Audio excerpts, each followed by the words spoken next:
So our back bedroom, which is currently a workstation, is actually going to be a really nice room. It's got beautiful natural light, windows on two sides, and for the first time, it's got a dedicated closet right here. This used to be a back staircase that was closed in. So we've got the beginnings of a master suite. And completing that master suite is this bathroom right here. Hey, Gabriel. Hey, Kevin. How are you? All right, good to see you again. So last time I saw you, we were putting down the electric heat in the floor. Nice touch. That's right. Yes. Looks like you're getting ready for tile. Yes. What'd the homeowners ask of you? So he asked for a bench, Bench right here. linear drain, Right there. and a curbless shower. Curbless shower. So you want nothing in between wet and dry area. That's right. What, is this your tile? This is the tile. Okay, so that's literally just gonna go right across this floor Yeah. into your shower. Exactly. Popular looks these days. So you've already done, well, it looks like a mud job. Is this, do you guys use the foam panels, or am I looking at a traditional mud job? We use sometimes the pretty pitch foam base, but we decided to do the mud job because it's just hard to get materials right now. Good thing you guys know how to do the mud job. That's right. So you pitched in a couple directions to the drain. That's right. Yeah. So it has a pitch this way, right?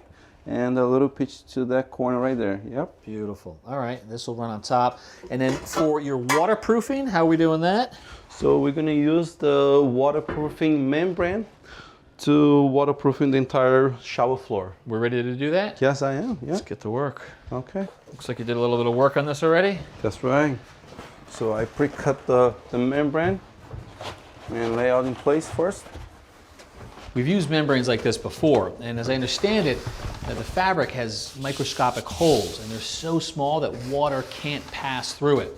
And it adheres well to thin set. Exactly. So Gabriel, traditional thin set. That's right. What have you got there for a trowel? So we have 1/8 V groove. Nice. Now you can see why you pre-cut it and laid it in there first. That's right. So what do you got there?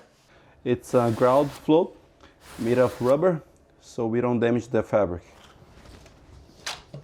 So Gabriel, you're bringing that thin set over the seam, but then out into the bathroom about a foot. That's right. Why? So just in case if any water come outside of the shower, so that corner is very important to be waterproof. Gotcha. Curbless, you basically have to do this. Exactly, yeah. It's pretty cool that with the fabric you can make any surface waterproof. I mean, you're over a mud job, your electric heating membrane, and plaster walls. That's right. All with one piece. That's right, Kevin. So I'll overlap about 2 inches in here. Okay, that way it will be nice and tight. Yep. Watertight.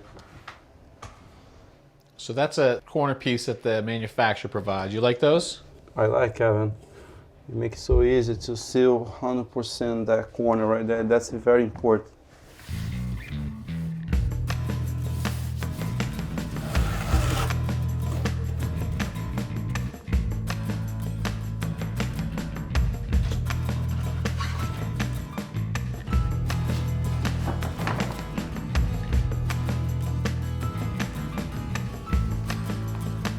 All right, looking good. So next steps for you, Gabriel? So next step will be some waterproofing paint on those corners, Kevin. And that's it. You'll be ready for tile. Nice, all right. Well, we'll definitely want to come back and check that out, so. Sounds good. Nice job, thank you. All right, thank you.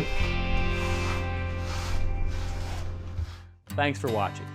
This Old House has got a video for just about every home improvement project, so be sure to check out the others.